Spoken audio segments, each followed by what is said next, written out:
It is 2:56 a.m. Tuesday morning, November the 8th. Well, this is 2005 YU55 day.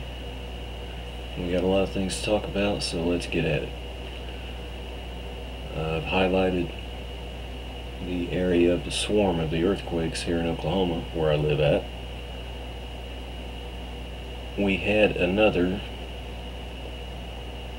4.7 right over here today.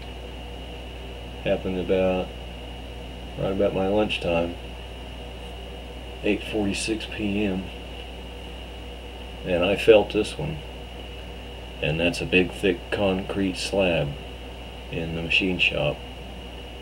I thought it was thunder though, because we were getting torrential storms all day, sporadic downpours. But I remembered something I'd forgotten about. Before this area here got swarmed and we got to 5.6, right there, I do remember the Jones area. Anytime seismic activity seemed to happen, usually in the 2s, they weren't large, but I remember the name Jones. So this is a ways away from Jones, but I remember somewhere in this area here they were already having lower magnitude activity. So we're still getting aftershocks, and what I want to show here is a little bit about the earthquake according to Wikipedia so far. And it was the most powerful quake ever recorded in Oklahoma. The previous record was a 5.5 in '52. Everybody was talking about the '52 earthquake today. I wasn't around then. I don't know much about that one. I haven't really looked into the 1952 earthquake. But it goes on to say the epicenter was 44 miles east-northeast of Oklahoma City, near Sparks. And other states felt it: Texas, Arkansas, Kansas, Missouri, Tennessee, Wisconsin. And then it's already got it. The quake followed several minor quakes earlier in the day, including the 4.7 aftershock. And then another one, which is the one that happened on my lunch. They've already got that updated to 4.7. And the Oklahoma Geological Survey believes the quake occurred along the Wilzetta Fault, which is also known as the Seminole Uplift. The Wilzetta Fault is a 55-mile long fault zone that runs from central Pottawatomie County to the western part of Creek County. It is a strike-slip fault where two adjacent crustal blocks slide horizontally past each other. But unlike the similar moving San Andreas Fault, the Wilzetta Fault is not located near the margins of any tectonic plates. Earthquake activity in this region has been on the rise since 2008. There is no indication that a more severe earthquake is imminent. From '72 and 2008,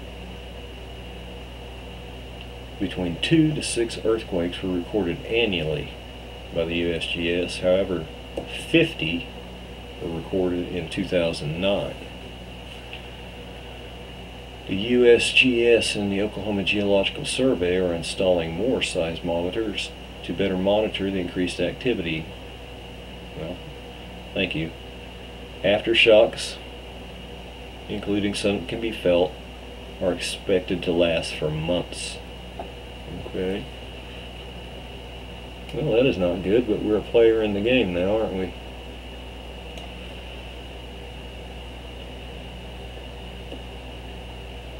Early reports indicated U.S. Route 62 had buckled in 3 locations and that several nearby homes had major damage.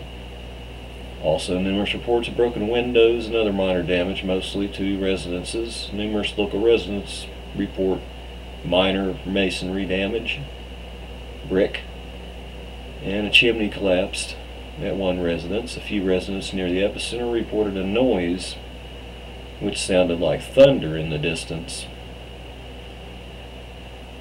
Department of Emergency Management of Oklahoma reported that 2 people suffered minor injuries. 14 homes had various levels of damage.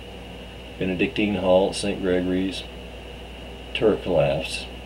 2 others damaged. Forced the building to close. There's other damages, that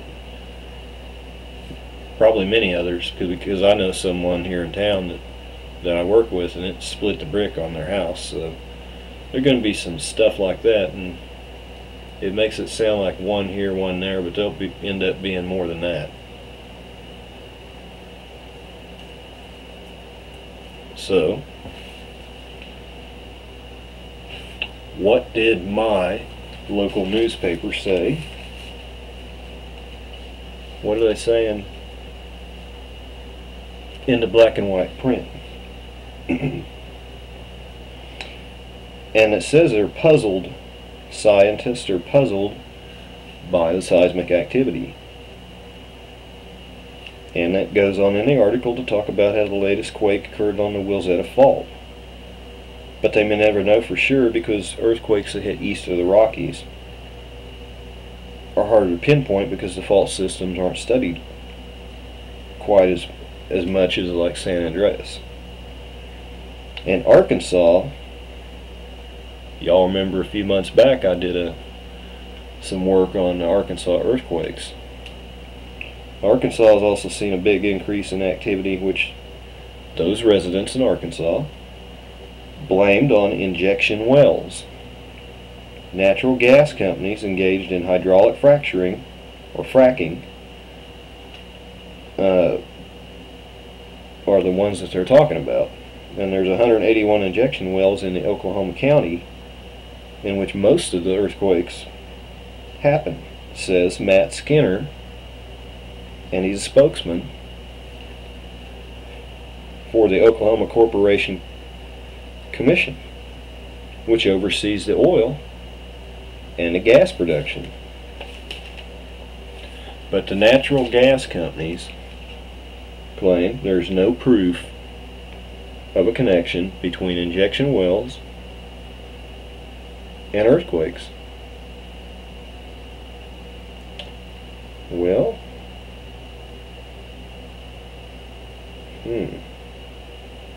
at this point, he goes on later to say, at this point, there's no reason to think that the earthquakes would be caused by anything other than the natural shifts in the Earth's crust. So, whether it be or not, it's happening. But that's the kind of stuff that's in my paper.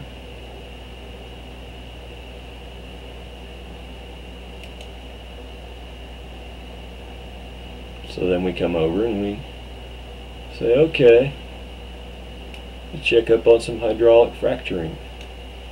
The propagations of fractures in a rock layer caused by the presence of a pressurized fluid. Hydraulic fractures may form naturally, as in the case of veins or dikes, or they can be man-made to release gas or petroleum, natural gas, coal seams gas, other things they want to get out. And the technique is often called fracking or fracking. This type of fracturing is known colloquially as the frack job. It's done with a well bore drilled into a reservoir rock formation. And then the energy from the injection of a highly pressurized fluids like water creates new channels in the rock, which can increase the extraction rate and the recovery of fossil fuel. The fracture width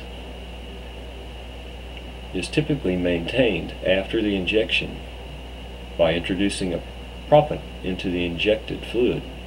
Proppant is a material such as grains of sand, ceramic, or other particulates that prevent the fractures from closing. That prevent the fractures from closing when the injection is stopped. The practice of hydraulic fracturing has come under scrutiny internationally due to concerns about environmental and health safety, and has been suspended or banned in some countries.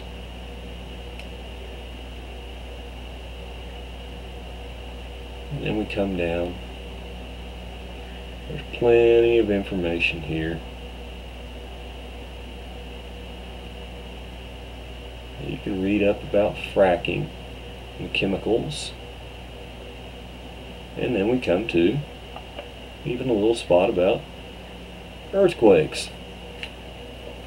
A report in the UK concluded that fracking was the likely cause of some small earth tremors that happened during shale gas drilling. In addition, the U.S. Geological Survey reports that earthquakes induced by human activity have been documented in a few locations. And that was a quote. In the United States, Japan, and Canada. The cause was injection of fluids into deep wells for waste disposal and secondary recovery of oil and the use of reservoir for water supplies. The disposal and injection wells referenced are regulated under the Safe Drinking Water Act and UIC laws, and are not wells where hydraulic fracturing is generally performed. Well, okay.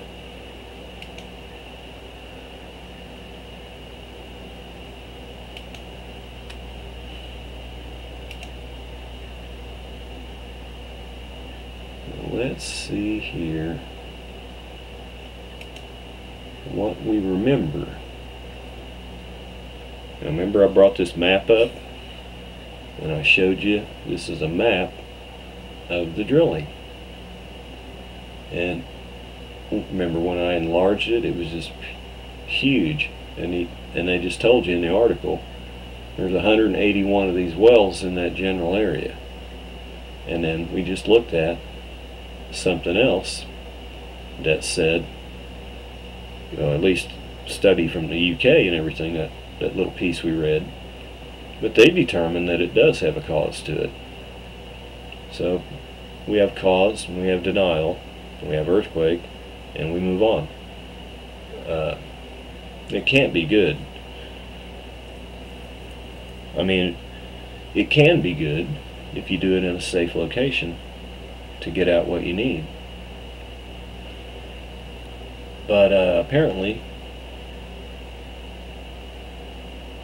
they're drilling where they want to get it out at, irregardless. So as in the Arkansas earthquake, back whenever they were getting the larger ones, I believe there were some wells that they went ahead and shut down in that area, and it seemed like the seismicity seemed to drop substantially, and the frequency I believe leveled out and dropped quite a bit. So we are a oil production state, and I'm not sure that the road will be taken the same way in Arkansas. It might take a little longer. We shall see.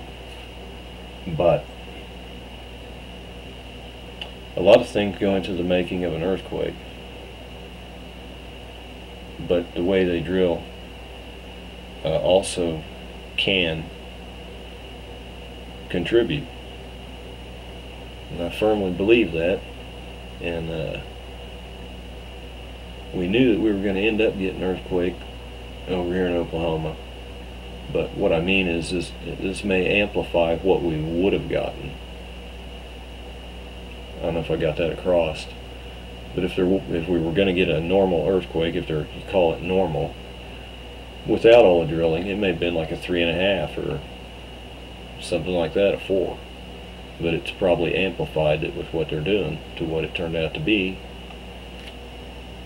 And I don't think they can fix the ground the way that it used to be from all the drilling that's went on. But we can go ahead and, I can blow it up. Move it over. We looked at it that one time. We'll do it again. And you can just see. It's all red. That's the 181. You know, all the way there. Dotted down through here. And the blue ones, well, those are your other wells, your conventional drilling. You see, we got a lot of it.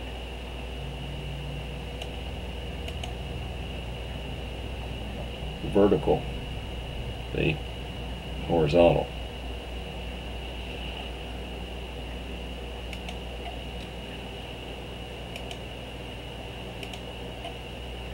And then we go and we check out and see what else is going on over here.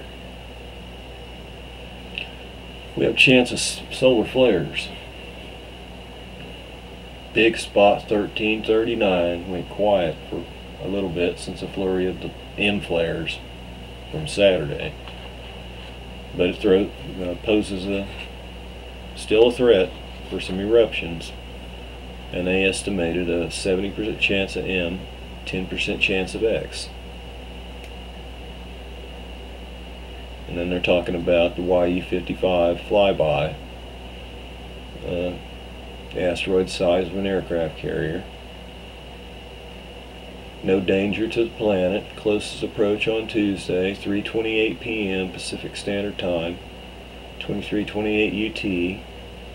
Will be 324,600 kilometers away, about 85% the distance from Earth to the Moon. Professional astronomers are wanting to get pictures. They're waiting. They really want it. So do I. I want to see this. Powerful transmitters at Goldstone and Arecibo will ping the space rock as it passes by, revealing the shape and texture in the crisp detail and pinpointing its orbit for future flyby calculations. Well, I've already watched that movie. I believe I got that in another video that I showed you. They're catching up now. Asteroids this big have passed by Earth at similar distances many times before, but this is the first time they've known about it in advance. Okay. And then it talks about the amateurs should be able to photograph it as it zips through the constellation.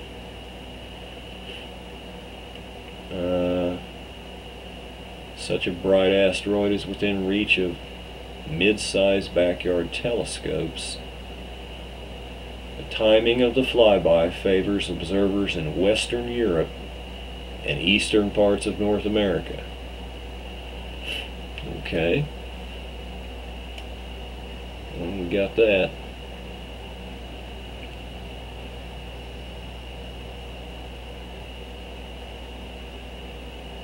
And this was a sunspot here. That's what this is. This is the emergence of sunspot 1339. This had an unexpected effect on Earth. Been a rash of pictures. The sunspot in black and white. Well, I'd say they captured a pretty good picture there, wouldn't you? But let's see what we get when we click on observing tips. Oop.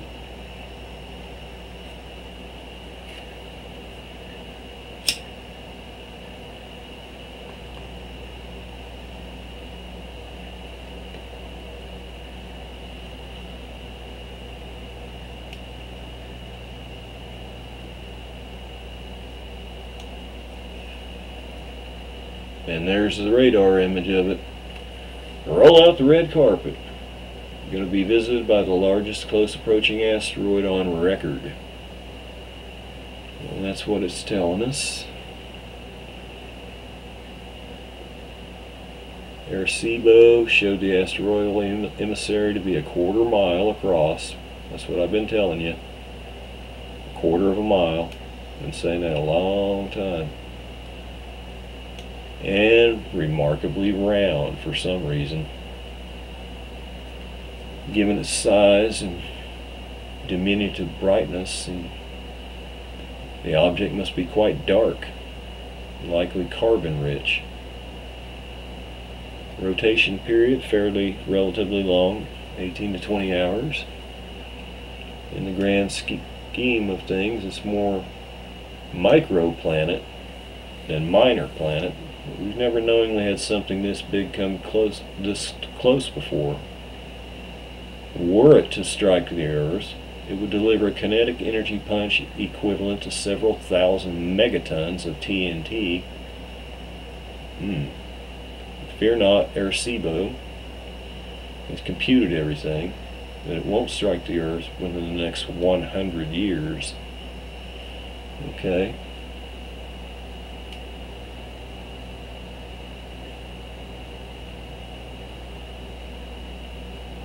So, telling you that it'll be something good to watch. The asteroid will approach Earth from the sunward direction. It'll be a daylight object, just before the time of close approach. Okay.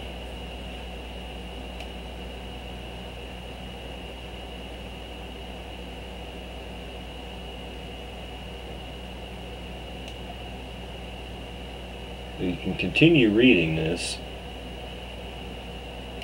and you can see what are they talking about on currently with YU55. Amateur asteroid sleuths Brian Warner and Robert Stevens have mounted a campaign to obtain detailed photometry of the asteroid. You'll need at least a 10 to 12 inch scope, a CCD camera, and ideally one or more of the standard filters commonly used by the pros. It gives you a link where you can get some details. I had also heard that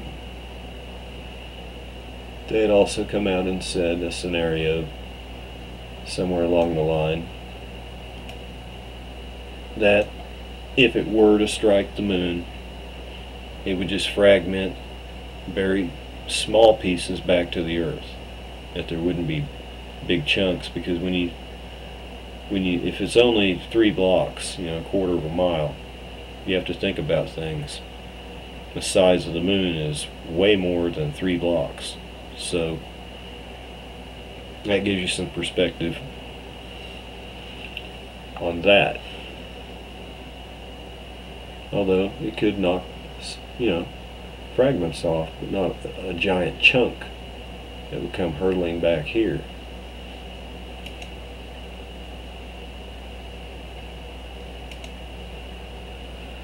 So perspective would be November the 8th, 2000 hours. Now this would be 8 o'clock at night, and you can kind of see what is the perspective of how things are going to be if you were floating out there looking from this angle that this is set to right now. And then you got big boy moon right here, and the Earth, and then you got Mercury and Venus there. I've blown it up just so you can kind of see that the moon is sort of to speak behind us.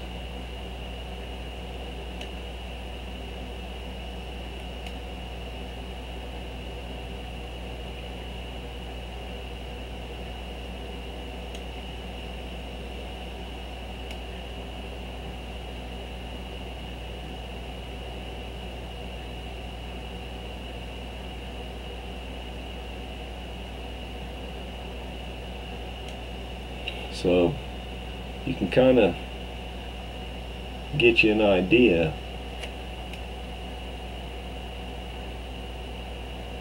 of how we're going to be lined up whenever that YU55 does what it's going to do.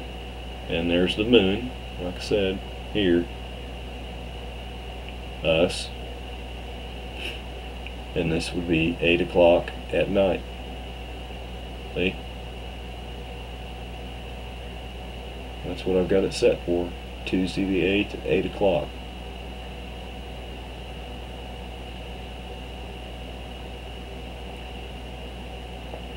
So that might help you to get a view in your head of how things are looking out there tomorrow night at that time. All the objects.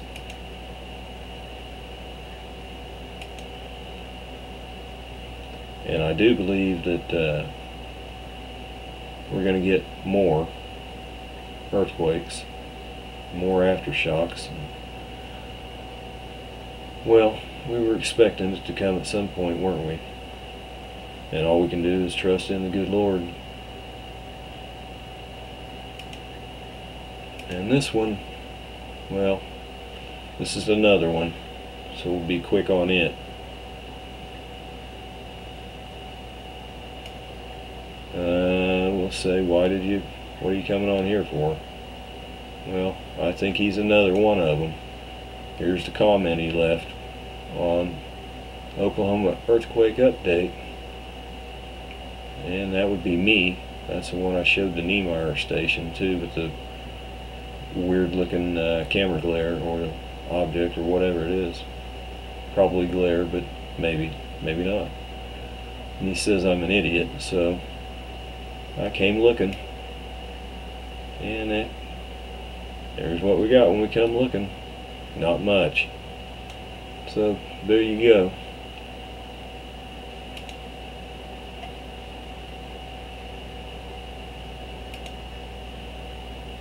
So I'm praying for everyone. I hope this doesn't come to your way, and maybe it can subside, but we'll have to find out. There has been other activity, and let's just go ahead and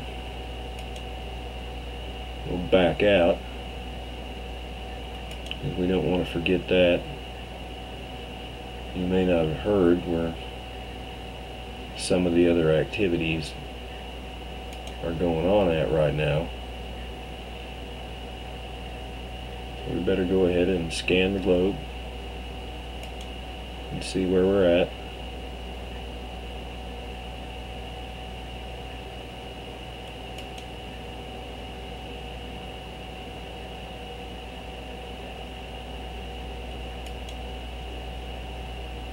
And from what I had looked at, it was a rather large one.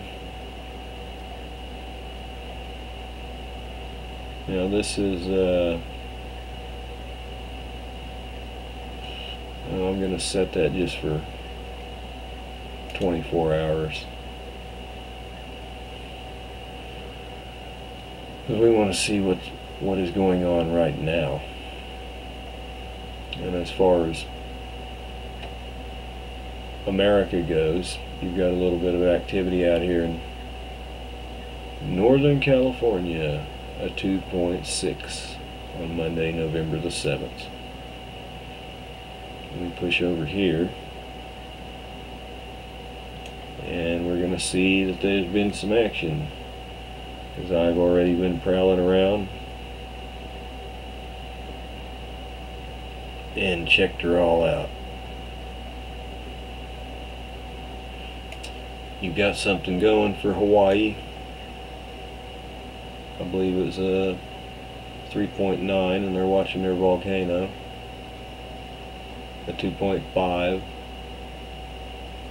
and I believe it was a 3.9. Yep. You keep going a little farther over here, and we'll get over to where the action's at.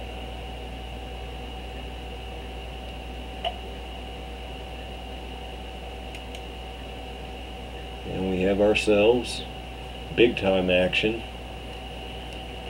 We have a magnitude 6.9, 6.9 northeast of Taiwan, and they have issued a tsunami warning.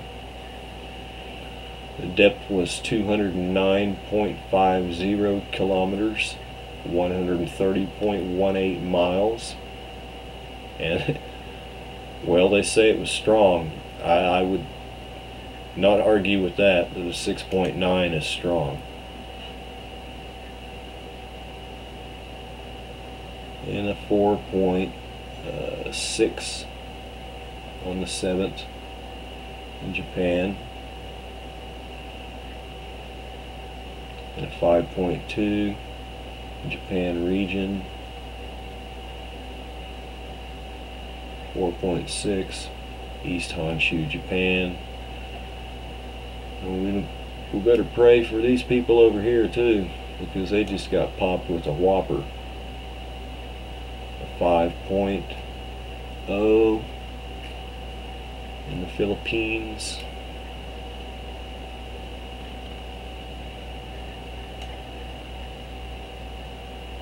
Four 6 Bali Sea. 5.1 Sabu Sea.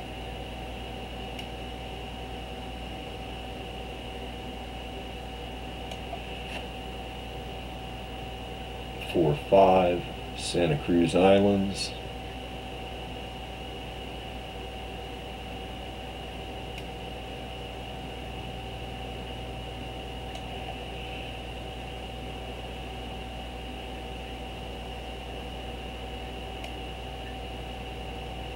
I believe Australia is doing fine. Haven't seen you have any activity down there. I'm glad, Jake.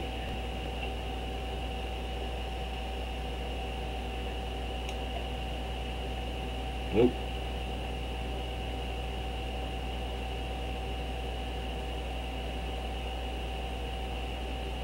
We've got a 4.8 Venetal.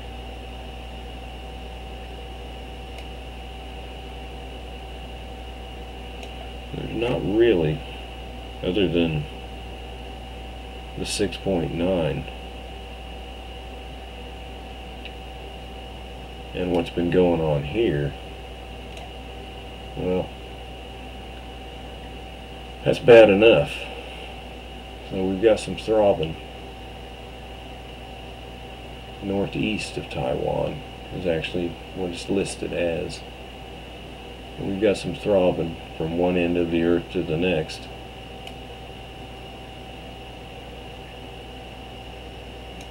And what I can say is we've got to trust in all that we've been talking about all along, because the time's coming down to have to put it all to good use. And there would be one other little item of discussion before I close this out.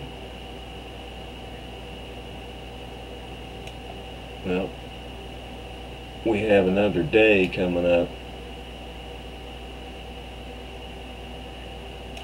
after the 8th. We have the 9th coming up.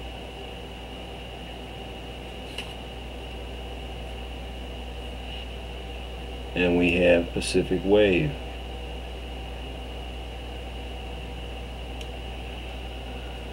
So, back to my local newspaper. What did my local management authorities say to the public in the black and white print? And what they are saying is the FCC warned that the test message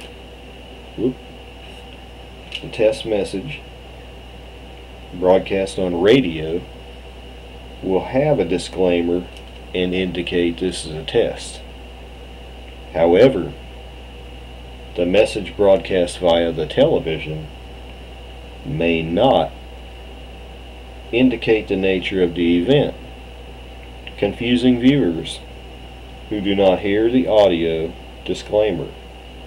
And then he said he had already been contacted with concerns about the test, but said those who know about it should inform others it is only a test and there's no need for panic. It's just a first-time national level test of the system to see what's going to work and what isn't. The system is only as good as the people who receive it and rebroadcast it. He said the officials will use the results to make needed modifications. So, apparently some sources say one will have a disclaimer, one may not, and probably won't have a disclaimer. So we really don't know what's going to transpire, but we do know that we got 2 important days coming up, and one of them's already started. So be aware, be safe. I'll be praying for y'all and be praying for nothing to happen. I think we're going to skate by. We shall see. And with that, I'll let everybody go. I don't want to be real lengthy. Just want to try and get everything in there all in one. So I'll speak to y'all real soon. Unless something else comes up, I'll quickly get it out if I can, or as quick as I possibly can. God bless everyone and keep you safe during all the things that are coming. Look real good. Get some pictures of this, you guys, with telescopes, would you? Try to find it and get it.